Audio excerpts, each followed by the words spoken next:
Howdy, this is Jim Rutt, and this is The Jim Rutt Show.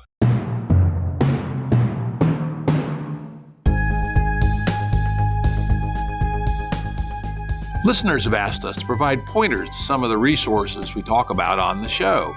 We now have links to books and articles referenced in recent podcasts that are available on our website. We also offer full transcripts. Go to jimruttshow.com. That's jimruttshow.com. Today's guest is Max Borders. Max is a futurist, a theorist, and a published author. He's written several books. I've read them all. They're all good. And he's the founder and executive director of Social Evolution, a nonprofit organization dedicated to liberating humanity through innovation. And he's just an all-around interesting guy who I always enjoy talking to. Great to have you back on, Max. Oh, it's my pleasure, Jim. We'll have a good conversation today. I should also note that I am a subscriber to Max's very interesting Substack called Underthrow. And I'm even a paying subscriber so he can send his kids to college. So y'all subscribe and pay the young man so he has to eat something besides gruel going forward. Oh, he's good.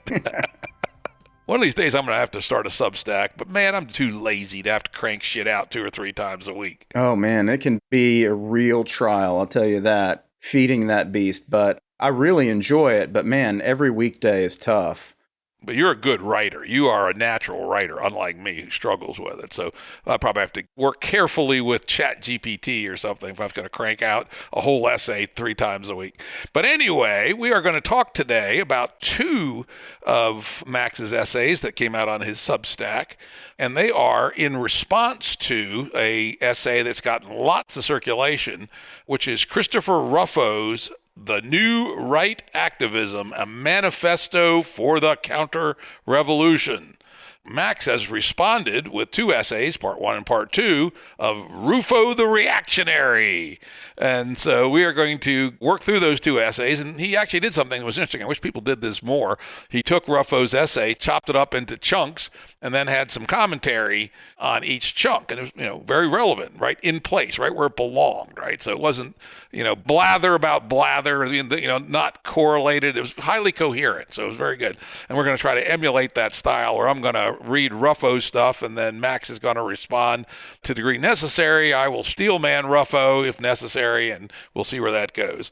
But before we hop into that, I'm going to have Max define a couple of terms of art, 3 terms of art that he uses, just so we won't have to stop in line and slow the flow to do that. The first are the expressions, pillar saints and boy pharaohs. Now, these are terms that are used on a kind of a cranky philosopher's mailing list that Max and I both belong to. But Max, you use it in the essays. Go ahead and define those 2 terms for us.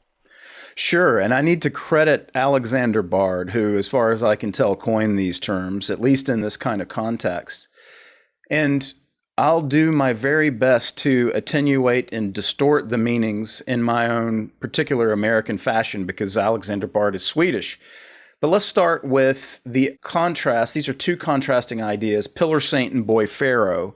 Imagine a pillar saint is someone who is all head and no gut or no body. In other words, they stay in the clouds, or they stay in their high-minded or highfalutin Kantian or Platonic paradise, talking about things, thinking about things, but never actually doing anything, okay?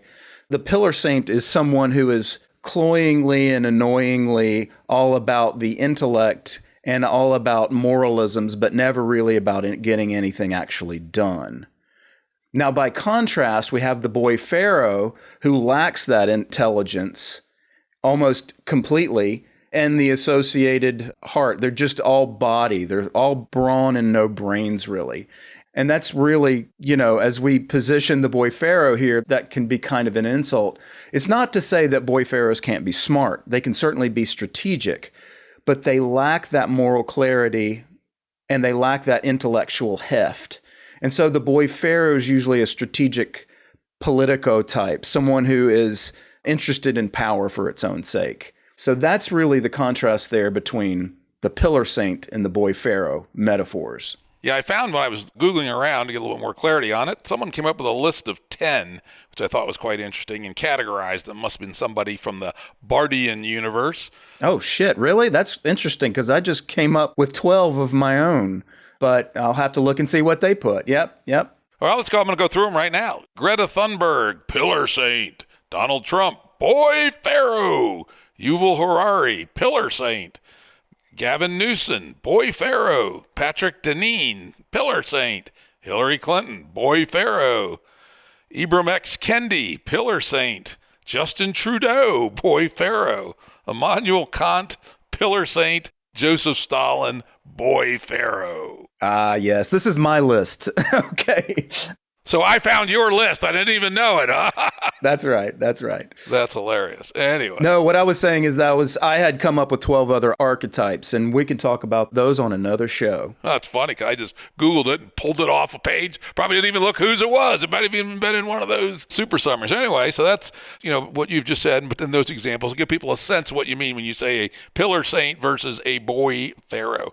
Now, the other term you use, not quite so extensively, is the Gray Tribe. This is a fairly obscure term, but it's been around at least since 2016. So tell us what you mean when you say Gray Tribe. Sure. This is really the coinage of the pseudonymous author Scott Alexander.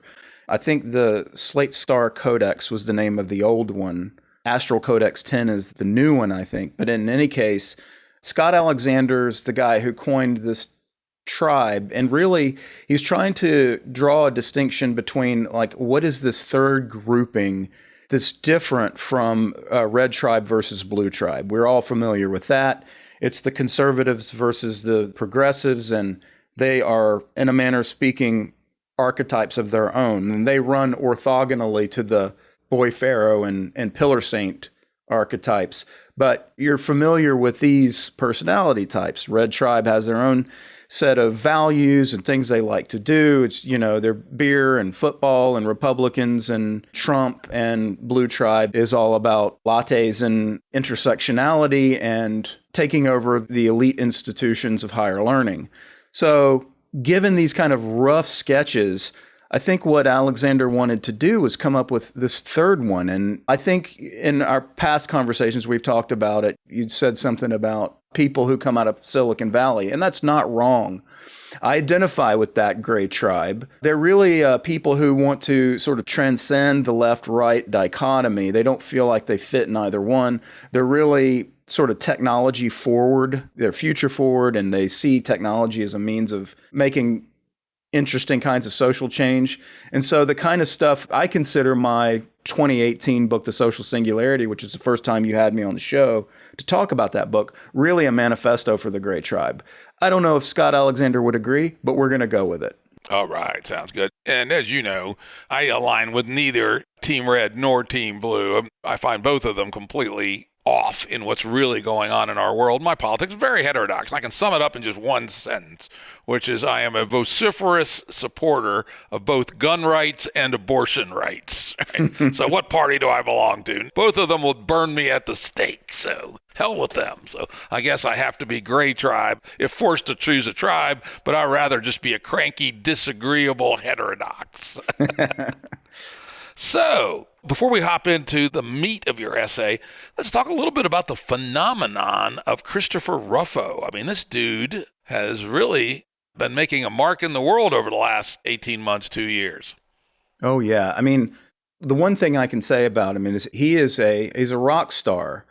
And you might even say he's a conservative or even reactionary rock star. That's been hard for anyone to achieve up into the last 4 or 5 years, I'd say. But the right is spawning its own personalities and cults of personality around these folks.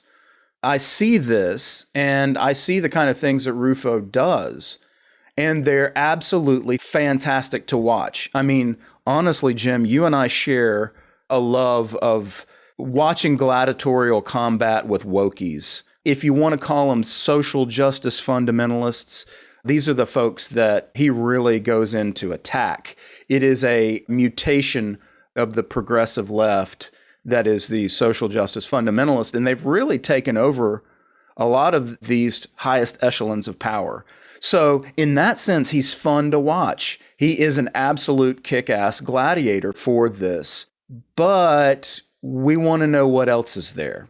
In his manifesto, which I'll again read the title, The New Right Activism, a Manifesto for the Cultural Revolution. I think the key, a couple of these phrases are key. New right is, there's been a new right ever since 1968. Every few years there's a new right, right? But this new right is something actually new. There's a bunch of people staking out a space. When you hear the phrase new right, what does that bring to your mind in 2024? Yeah, one can't help but think about another boy Pharaoh, and that is Trump. And I think there has been a new right that is a more populist right that has really squatted on the psychosocial sensibilities of the working man. Right now, I would say the right is the party of the working man. If the Democratic Party ever was, those days are no longer. They are the party of the elites and the aspiring elites.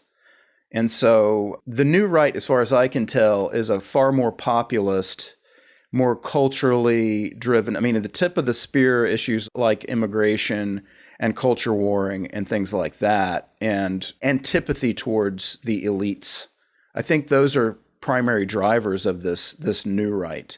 Now, in terms of this new right of which you speak, that sort of a Trumpism squared, and this is really why I'm wondering about Rufo, like to what extent does he go in for Trumpism and this sort of populist new right, which is undeniable. What is it that he's looking for? He'll sort of casually drop words like virtue and things like that. But really, it seems like what this new right is all about is strategy. It's like, how do we encourage more and more people to engage in bloody combat with the left, and in particular, the social justice fundamentalists? That seems to be his shtick. I spent a good deal of both essays exploring that hypothesis. One thing you didn't mention is, and it's certainly not true of everybody in the new right or even all Trumpians, there is an undeniable racial component as well. Because when we say the working class is with the right, that's the white working class is overwhelmingly with the right, though it is worth noting that both the Hispanic and the black working class is starting to move a bit in the direction of the right. So that siren call is going out to all non-four-year college-educated people, essentially, as a reaction against elites. But at least so far, there's still a fairly strong racial component to that line.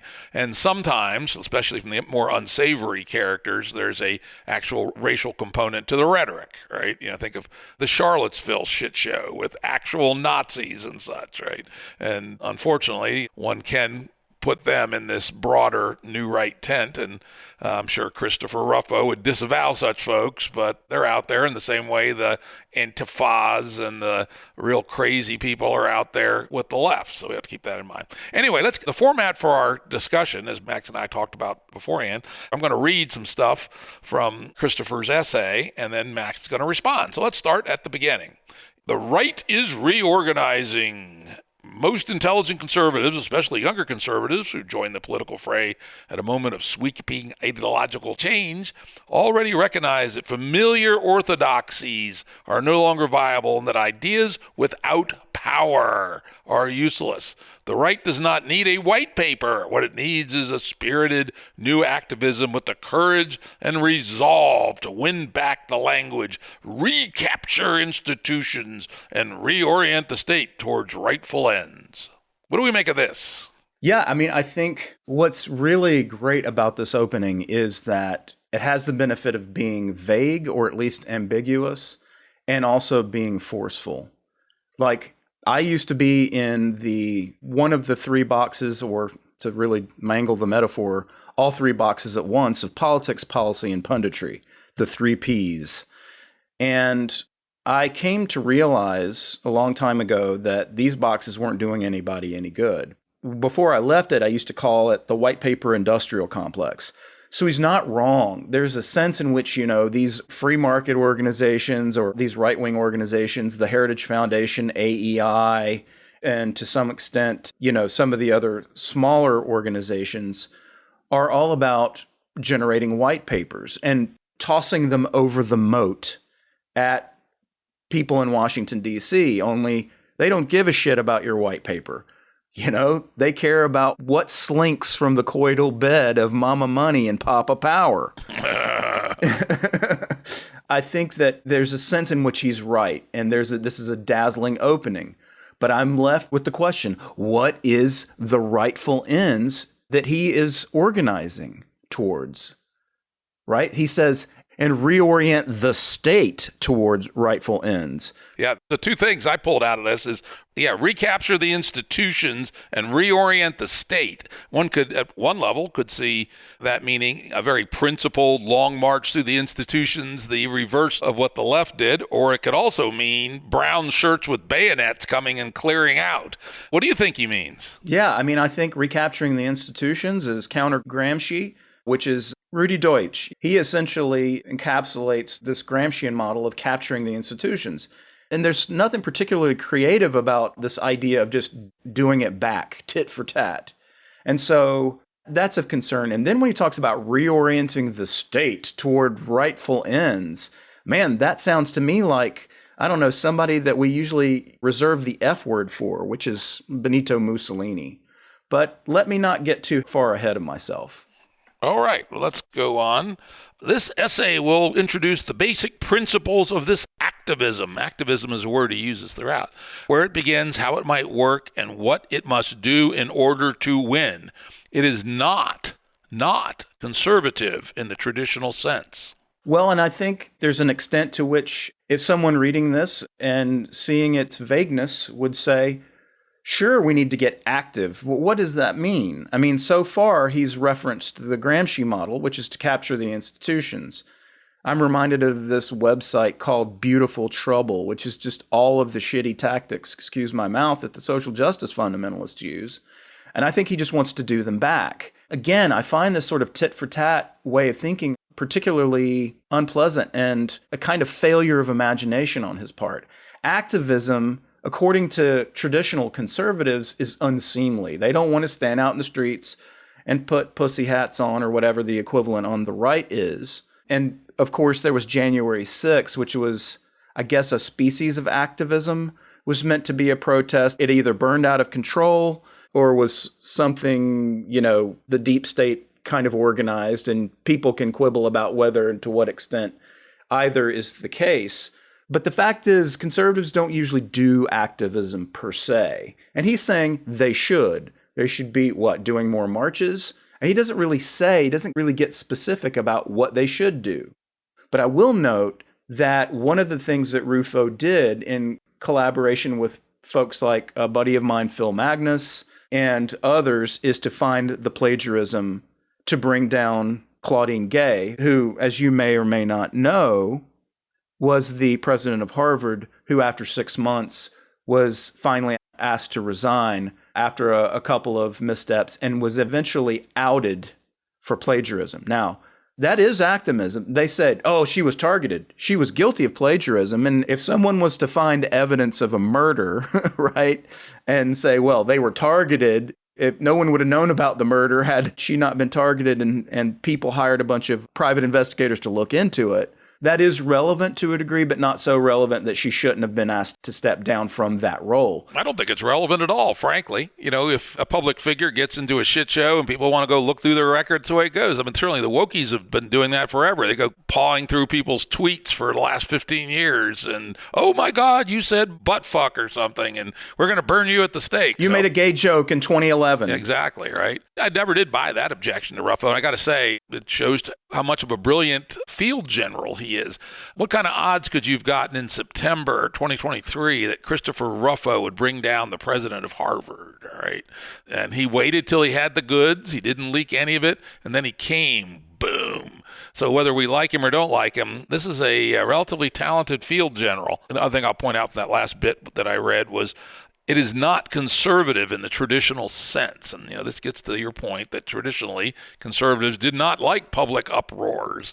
January 6th was a turn in a different, maybe more dangerous direction.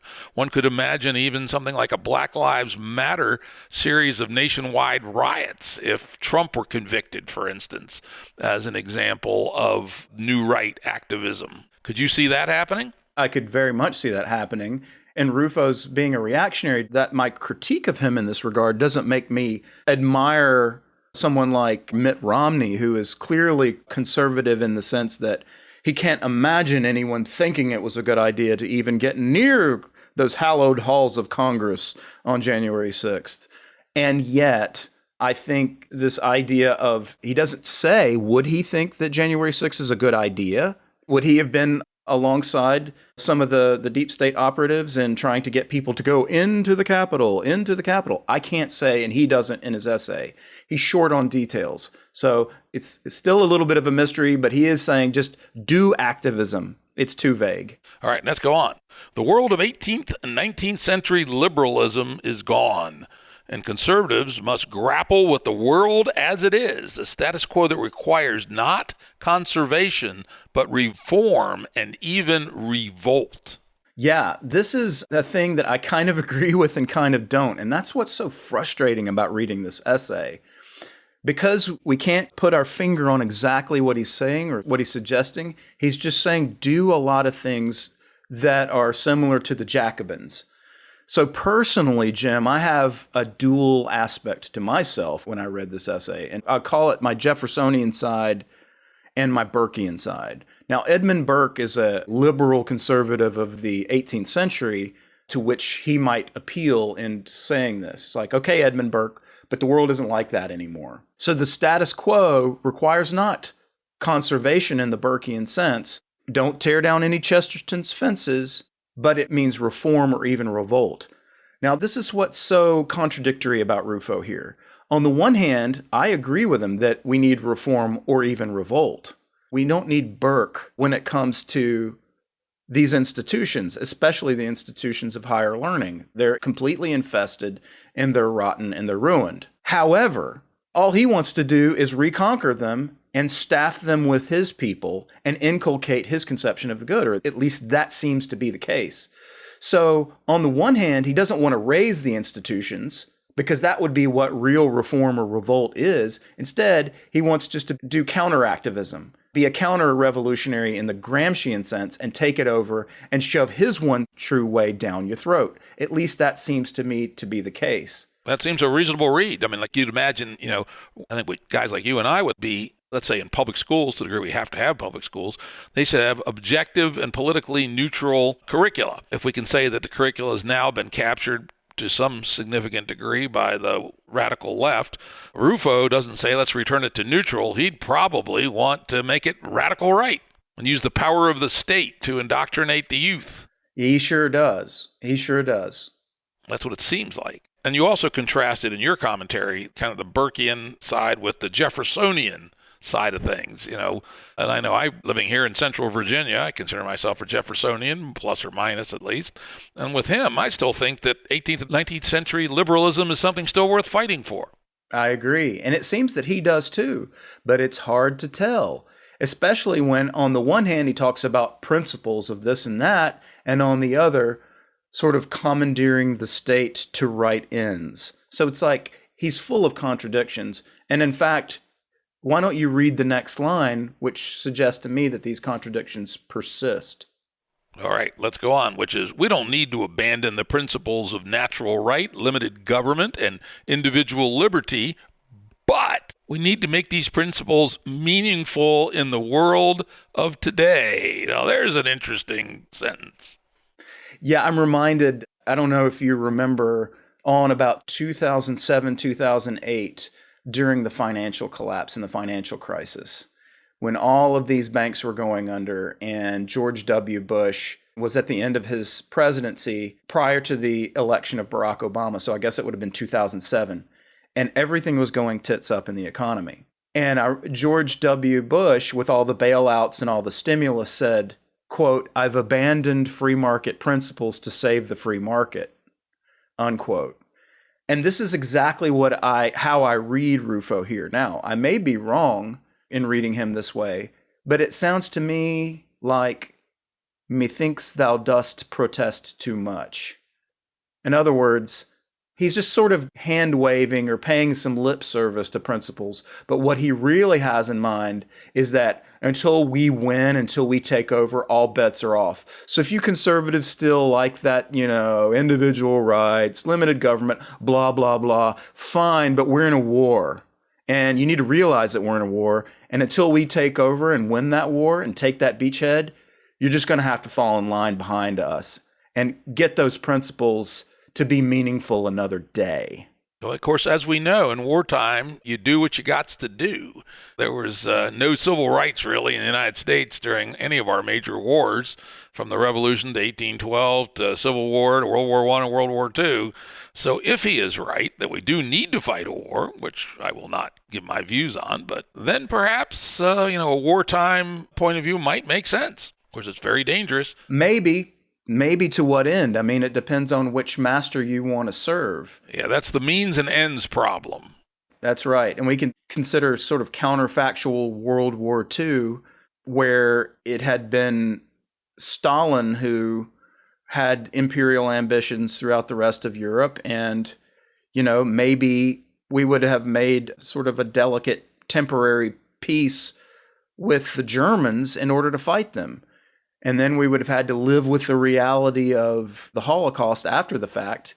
But there were a lot of people who supported Hitler in the United States prior to going into World War II. Of course, that zeitgeist changed with the war. But up until that time, there were a lot of people who were kind of into the Nazis and into this idea. So I'm not so sure, because the way I read this is like, yeah, individual liberty, blah, blah, blah, founder stuff. But get in line behind me and just trust that when we get there, I'm going to bring that stuff back. Okay, and this is where he really, I felt, takes on the establishment. The older conservative establishment, assembling in ballrooms and clubhouses, country club Republicans, as I like to call them, has marginal influence over public orthodoxy because it lacks the hunger and grit to contest it. The energy is with a new generation. Sounds an awful lot like the SDS's statement, the something or other statement, the new generation, which no longer accepts tired platitudes and demands a set of strategies geared towards truly overcoming the regime,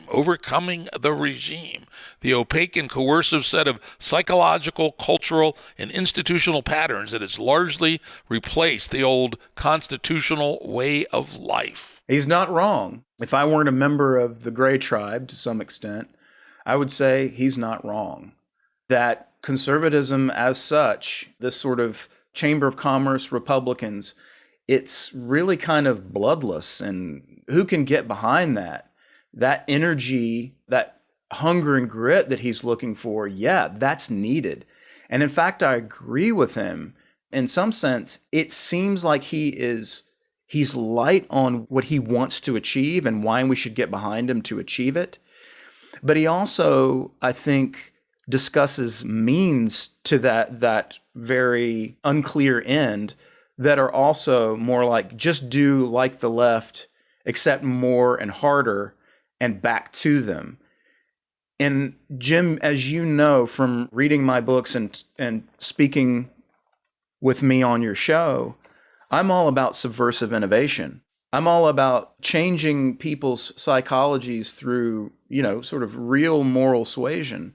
And I think I'm interested in the way people have done revolutions all along. People like Gandhi, say what you want to about the regime after Gandhi, like Nehru and that shit show. But Gandhi himself and the idea of satyagraha was a pretty noble effort to bring down the British Raj, which was there arguably unjustifiably, I think you could say. People will argue with that, by the way, and some of them may be on Rufo's team. But suffice it to say, I think that was a justifiable movement, and it was largely nonviolent. Likewise for subversive innovation, and this is a term I coined that means lowering transaction costs. Okay, it's a threefold mandate. Lower transaction costs, raise the cost of predation, and lower the cost of exit, perhaps to enter a new system, right? So with those three things in mind, you go out into the world and you create entrepreneurial ventures or innovations that instantiate this threefold mandate. So subversive innovation is really the way forward that I think misses this. It's peaceful, it's voluntary, you create rapid constituency groups quickly. They overturned, for example, Uber overturned the taxi medallion monopoly back in 2012, and in some fits and starts, I think has largely succeeded. We have Bitcoin. I know you don't love Bitcoin, but you can see how Bitcoin, at least as a concept or a prototype and a larger fitness landscape of technologies, could do better to unseat central power over finance, these banksters and their supplicants. So the idea for me is we can innovate around power, and we can innovate through power, and we can innovate against power. Not everything has to be going in and fighting back through the institutions through the counter long march. Yeah. I think it was later in your essay, you referenced the difference between the University of Austin and the New College. I mean, I do have my quibbles with the University of Austin. It is, I think, a great effort in the sense that it is a purely voluntary and entrepreneurial solution that allows people to instantiate and I know he doesn't like the term, but heterodox view of the purpose of education, which is truth-seeking, right? The liberal idea of the university is, if you're a Jeffersonian at least, is to seek truth and to create someone who is reasonable and civically engaged so they can self-govern, right? That was the original idea.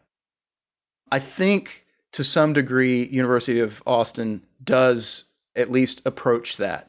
That's not to say that they don't have lefties and righties and everything in between. They have a lot of different types, and maybe he doesn't like that. Maybe he thinks the purpose of the university is to inculcate you with the truth and the one true way. And I'm suspicious that he does think that.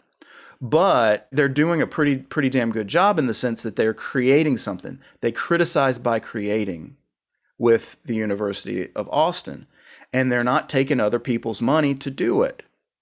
Now, contrast that with the public institution where Rufo just wants to march through the institutions and take over the top of it and inculcate the students with his ideas of the good, which is exactly what the lefties did when they took it over, right?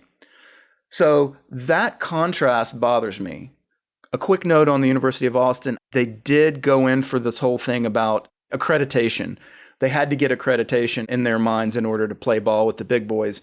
I don't know if I agree with that. I think it's kind of a bad idea. And that is one of the means by which the institutions of higher learning have been captured.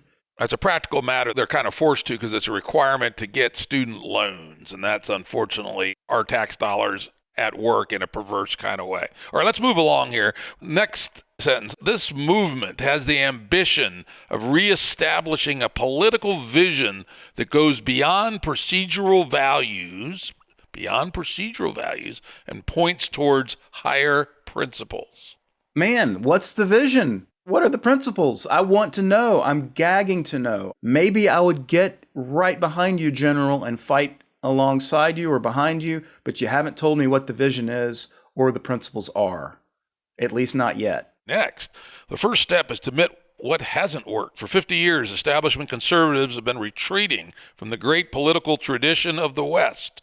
Republican self-government, shared moral standards, and the pursuit of eudaimonia in favor of half measures and cheap substitutes. I mean, I'm like, I can get behind this a little bit, okay? It comes across as particularly vague. Eudaimonia, right? He's trying to hearken to Jefferson in the pursuit of happiness. He thinks that eudaimonia is something, uses this more Aristotelian term to try to evoke virtue and telos. I get it. I like that. There's a part of me that really is into that. But I want to know, is he being serious? Is he being seductive? Or is he being a sophist so that we'll just get in line behind, the red tribe?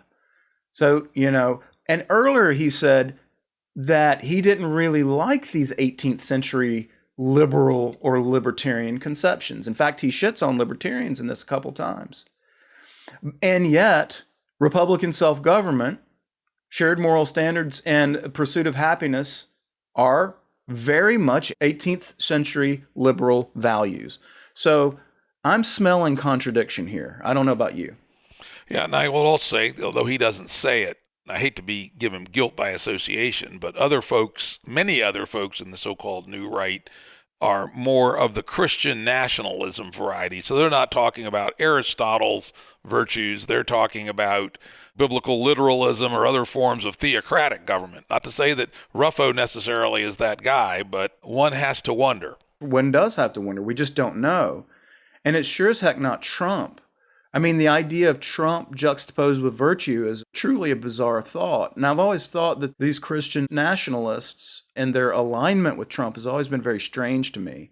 But never mind that, it doesn't seem like from this that Rufo aligns with either one of those.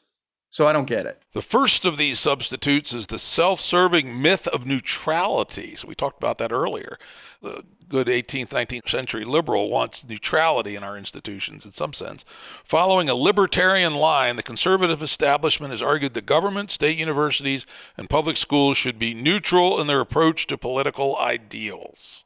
As I've said before with you, Jim, I no longer wear the scarlet L, which is the libertarian. I know libertarians, and I still share a lot of their priors. And so I'm going to say no libertarian I know wants to serve this idea of neutrality. A libertarian type, in fact, a gray, not only doesn't want to instantiate neutrality in the institutions, we want to raise these institutions. We don't care if righties or lefties are taking them over. Public universities are indoctrination factories, and it doesn't matter for which team. And that indoctrination comes at the expense of a public taxpayer, namely the taxpayers, who may not agree with their conceptions of the good. So I say tear them down. Libertarians say tear them down. And in fact, the gray tribe, such as it is, my friend, you may have had him on the show, and if not, you should. His name's Michael P. Gibson, who wrote the book, Set the Paper Belt on Fire, or something like that. He was a guy who sort of under the tutelage of Peter Thiel, who sort of used to be a member of the Gray Tribe, it's not clear now, started this program 20 Under 20. And the idea was they wanted to encourage the smartest kids in the world who had an entrepreneurial bent to just forego college, like Steve Jobs did, like Bill Gates did, like so many others, and start their own businesses. And he himself dropped out of Oxford in grad school, beautiful philosopher and writer, but now he runs a hedge fund investing in young people who create businesses that create value. And he's basically like F the university. So most of the libertarians I know have, in some form or fashion, want to see public institutions replaced or raised, not just restaffed with the right people like Christopher Rufo. Though let's steelman Rufo a little bit, which is libertarians regularly get 1% of the vote, right? Other than Tom Massey, I don't know if there's anybody who was even vaguely libertarian in our Congress. And I think Rufo's point could be that unfortunately, or fortunately, whatever the case may be, the libertarian ethos, small government, night watchman state is a dead letter since 1931, 32. And if there's going to be these massive government entities, then it's better that our side controls them than the other side. Yeah, I mean, let's say that happened and Team Red won, whatever Team Red is, because really its principles and values are not fully and clearly articulated here. We can imagine that they might be something like Handmaid's Tail. We can imagine that that is the vision that he's bringing to the table here. That's his concept of virtue. Something along those lines. I mean, that to me wouldn't be, if the public universities were dominated by that and the long march of the institutions from the right was like the Handmaid's Tale, I don't know that would be any better a situation. I think it'd be worse. I mean, that's worth going to war over. I mean, I'd get my goddamn gun out and go start shooting them motherfuckers. Well, exactly. So that means I'm like, maybe you're an enemy, Christopher Rufo. I can't just believe because you want to scapegoat libertarians for the failures of conservatives that because somehow libertarians whispered into the conservatives' ears, giving them this, what I call satanic counsel about neutrality. No libertarian would do that. No libertarian has done that. The conservatives lost the academy because they got outplayed, and period, paragraph. All right. The popular slogan that facts don't care about your feelings betrays similar problems. In reality, feelings almost always overpower facts. Reason is the slave of passion. Political life moves on narrative, emotion, scandal, anger, hope, and faith, on irrational or at least subrational feelings that can be channeled but never destroyed by reason. Sociologist Max Weber demonstrated more than a century ago, politics does not and cannot operate on facts alone. Politics depends on values and requires judgment. Political life is not a utilitarian equation, nor should we want it to be. Yeah, and this is really what sort of raises my hackles about Rufo here.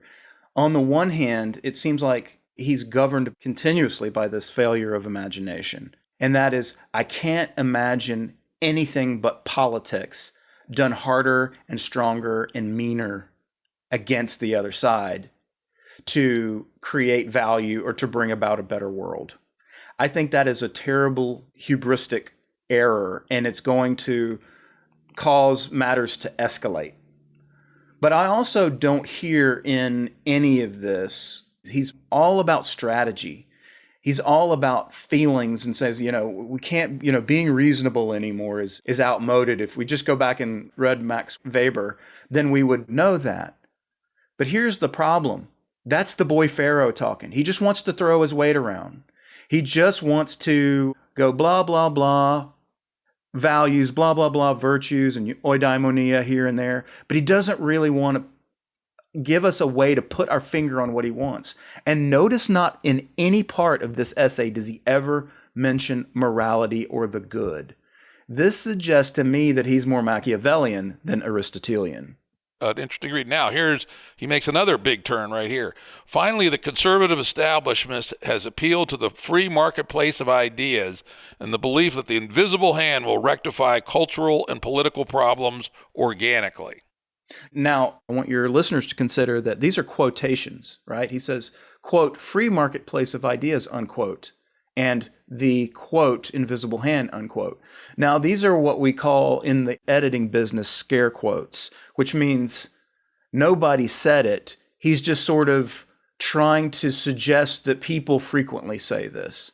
What I want to argue here is that no, he has made a conflation and is using the scare quotes to give people the impression that this is what people actually think. Yes, people are on the one hand committed to the idea of free speech, the spirit and the letter. There's John Stuart Mill's free speech, which is, we should be tolerant of other people's speech acts, even when they're unpleasant. And then, of course, the letter, which is the U.S. Constitution, the First Amendment. That Millian idea of speech toleration creates a marketplace of ideas in a condition of relatively free speech in a First Amendment sense. It doesn't mean that you have to let assholes in your house to tell you that you're some unspeakable person. It means that you should tolerate other perspectives to the extent possible. And that's a good thing. We don't want to get rid of the spirit of Mill's free speech, nor do we want to get rid of the First Amendment. And that will create a marketplace of ideas, and the marketplace of ideas might tell you that you're wrong, just like I'm using my speech right now to tell him that he might be wrong. And maybe he'll read it, or maybe someone who was a Rufo fan will read it and reflect that, hey, maybe he's taken us too far afield. I don't want to get too meta. Back to the other. The other part of the conflation is the invisible hand, and he's conflating this idea that somehow that reason and good argumentation is just going to move society in the right direction. Nobody believes this anymore, not even conservatives, and certainly not, people who are into heterodox education. We know that all of this is Darwinian. We know that it's information warfare, and we're all in it. I just think that his characterization here is wrong, and I certainly don't like that he's blaming non-existent people for thinking this when really nobody does. Well, I also must say that I knee-jerk against his putting down the idea of the free market of ideas. The one philosophy book I keep in my working office is Popper's The Open Society and Its Enemies, where he makes an incredibly strong argument that a society that is open, essentially a marketplace of ideas, over the long haul will be stronger and more vibrant than any attempt to produce, a single voice or an authoritarian perspective on what is or is not allowed with respect to discourse. And that would be a very bad move if one of our political parties came to reject the idea of an open society. Indeed. I mean, we can think about just reflecting on COVID for this rush to embrace, quote unquote, the science trademark and what the science says, and the public health establishment as being giving us, like manna from heaven, the truth about the science.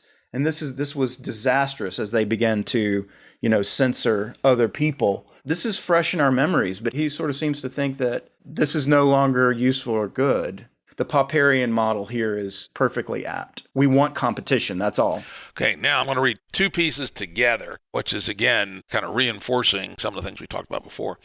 The formation of culture does not proceed like the productions of cars and cannot be conceived the same way. The chief vectors for the transmission of values, the public schools, the public university, and the state, are not marketplaces at all. They're government-run monopolies. In truth, the hand that moves culture is not an invisible hand, but an iron hand clad in velvet. That is political force. The adoption of these myths has rendered the right ineffective to the point of cementing, as opposed to contesting, the status quo of leftist hegemony. The radical left ruthlessly advances through the institutions, and the right meekly ratifies each encroachment under the rubric of neutrality. In view of the social and cultural wreckage this dynamic has wrought, it is not merely a matter of preference, but a matter of urgency to break it. To do this, a new approach is required. Yes. So these government-run monopolies, he doesn't want to dismantle them. That would be a true revolutionary. Instead, he wants to be a reactionary. He wants Team Red with its own velvet glove to govern these state-run or government-run monopolies, right? With a velvet glove, with power, with political force. Yep. And he does not disavow the iron hand clad in the velvet glove. He just wants it to be his hand, right? That's right. That's why his passing reference to principles, limited government, and rightful ends rings really hollow to me. All right, let's continue into your second essay. The new right activism must focus its efforts on three domains: language, institutions, and ends. As the gospel state, in the beginning was the word. And this is true also in politics. Modern political movements have always started with writing, with pamphlets, manifestos, and other publications. The new right has already generated a high degree of innovation in this respect, spread across a growing network of publications, podcasts, literature, and visual arts. The point is not only to shape the meta-discourse as a matter of general culture, but to attack the political discourse directly on individual issues. In other words, to engage in agitprop. Yeah, I agree with him on this. Only I would replace the new right with the gray tribe. In other words, those who aren't into this idea of coercive monopolies controlling everything, or worse, coercive monopolies in bed with corporate monopolies or oligopolies in collusion. No, we don't want these anymore. And the gray tribe says, why should I care about your pamphleteering, your manifestos, or other publications if all you're going to do is replace those authoritarians with a new set of authoritarians? No thanks. Exactly. That'd be my take. If there's going to be an open market for gray tribe, red tribe, and blue tribe, great. As long as the plan isn't for any of the tribes to essentially impose their wills on the others. That's a violation of good old 18th and 19th century liberalism. He goes even further. Agitprop does not mean sacrificing the truth, but rather channeling the truth towards victory. Postmodernist theories who reduce politics to language games may have overstated the case, but they were right in one respect. Language is the operative element of human culture.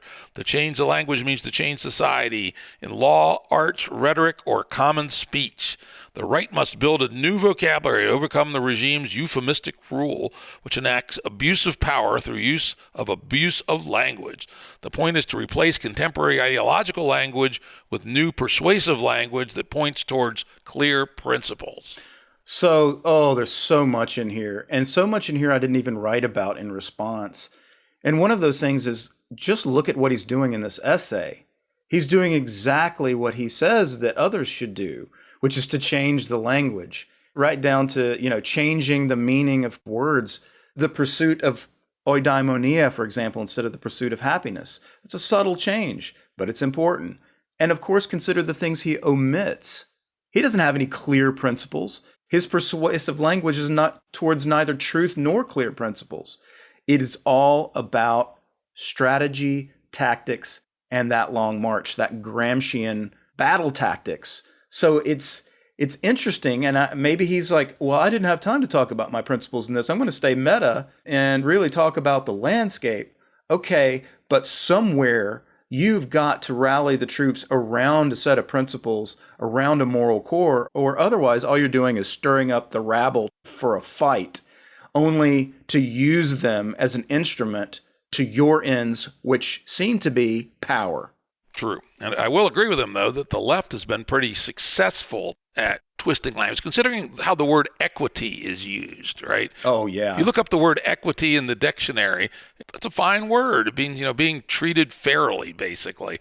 But now it means thumbs on the scales to produce a doctrinaire outcome as prescribed by a small number of radical theorists. And how the hell did that happen? That was a very clever word game done by, I don't think of wokies as actually the left, which is odd because it has relatively little to do with the means of production or how we distribute the surplus of society. It's some other weird thing that has somehow gotten stapled onto the progressive left. But the two are now kind of all fused together in this weird and confusing mess.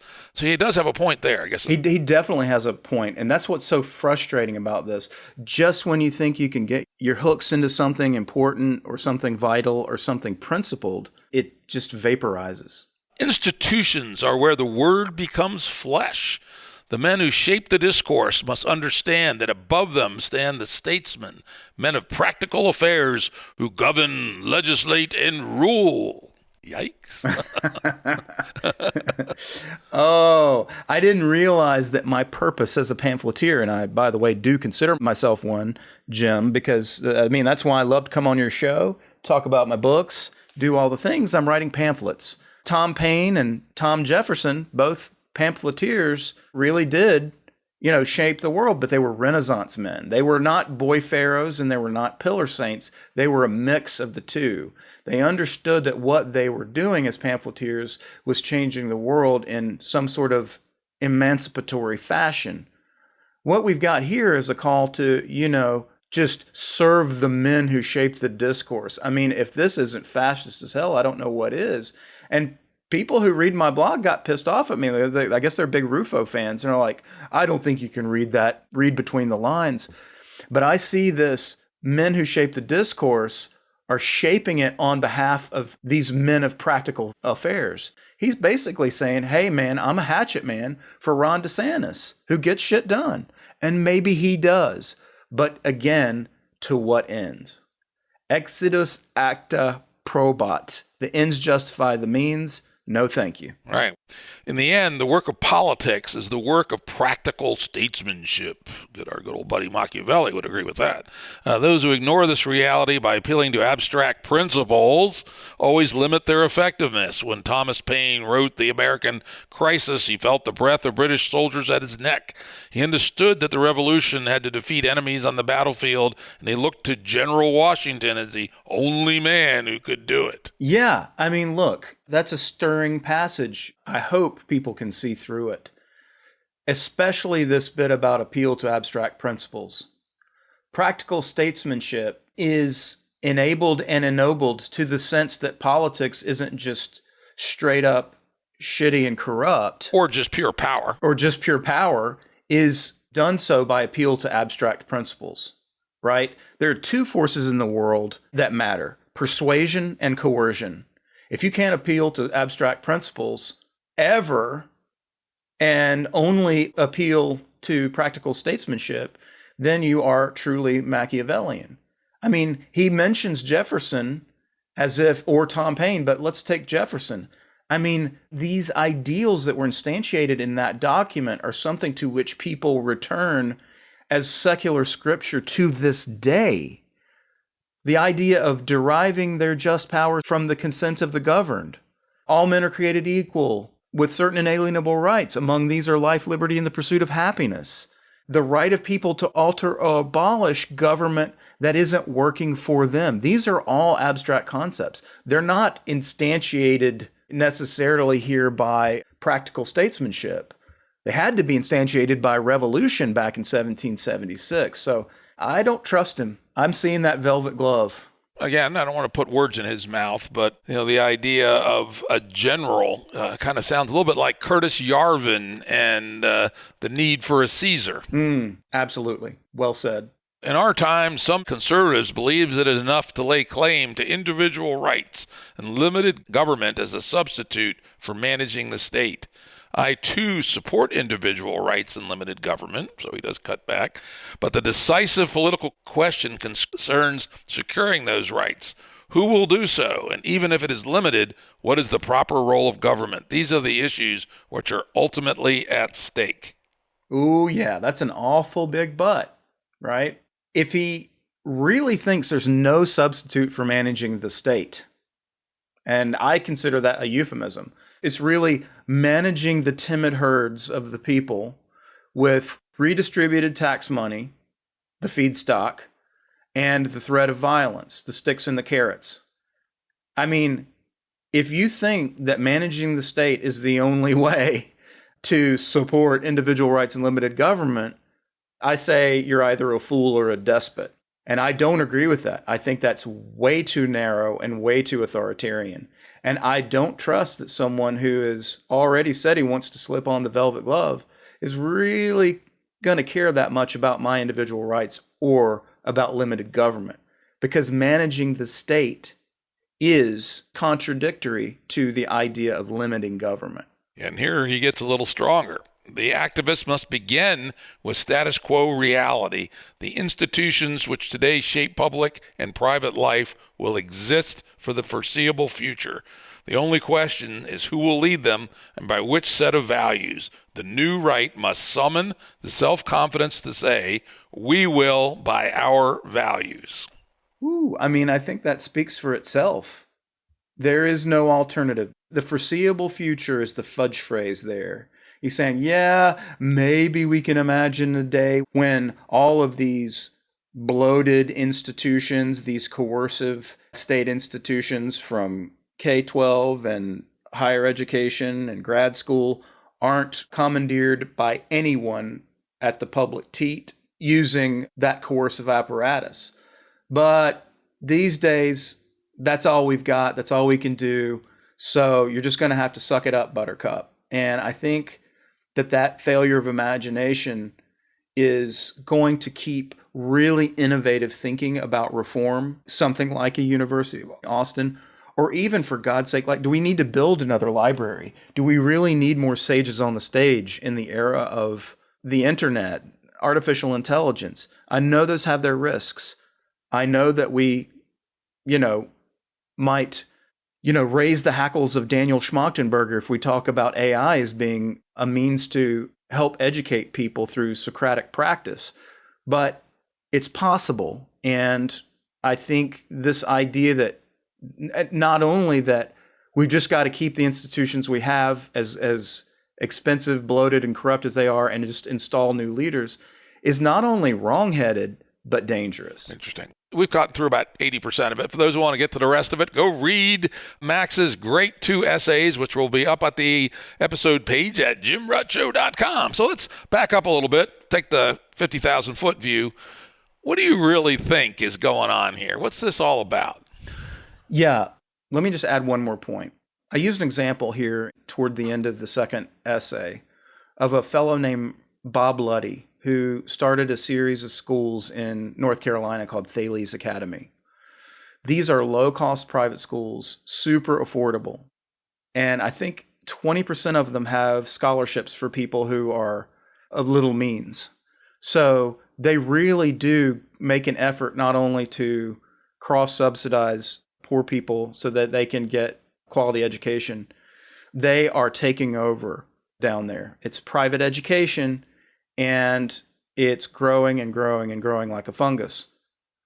You don't need to march through the institutions to create innovations like this. But if we had thought about these men of practical statesmanship or whatever, like he was talking about, that's what we need to do. We need to do activism before we become practical statesmen to take over the institutions, such as the left has done, then the Bob Luddys of the world wouldn't have created this. They would be fighting curricular battles in these institutions. They would be engaging in tit-for-tat warfare. And what I really want to get out of this with my critique is think outside of the partisan box, because you are going to be divided and conquered with this kind of thinking. And that moves us to the next part of your question, Jim, which is, what do I think is really going on here?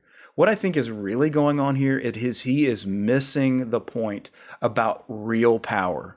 When I talked earlier about mommy money and papa power in bed together and what comes out of that coital bed, what kind of monster comes out of that, that is some serious power. And it is way more than politicos and politicians who are their supplicants and handmaidens. I mean, these people, the money and the power behind the scenes on some of this stuff is not really left or right, is authoritarian versus liberal.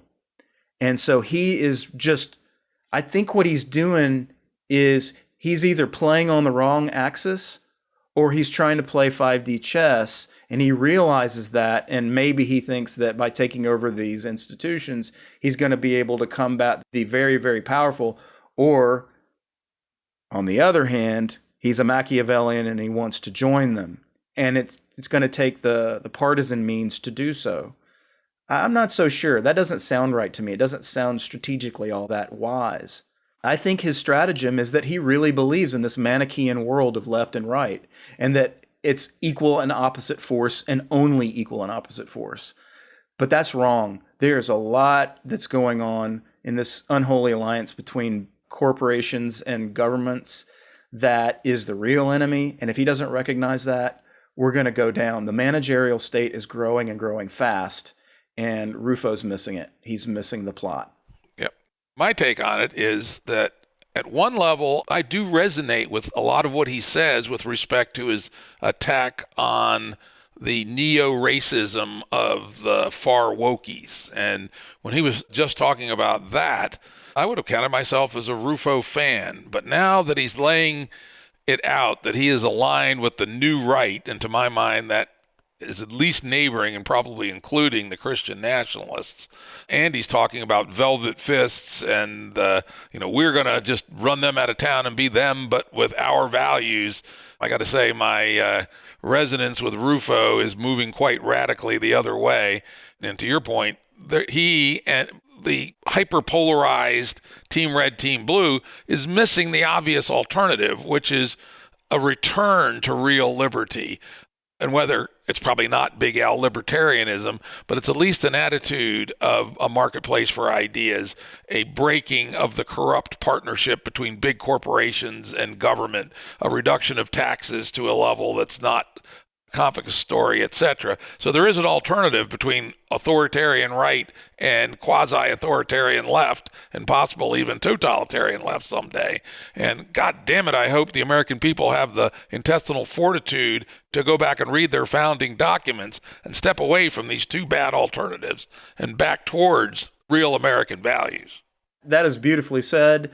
I know I sound really old school, but when I hear something like that, that is exactly right. And it seems like for a moment that's what he is heading towards. He sort of pays lip service to that.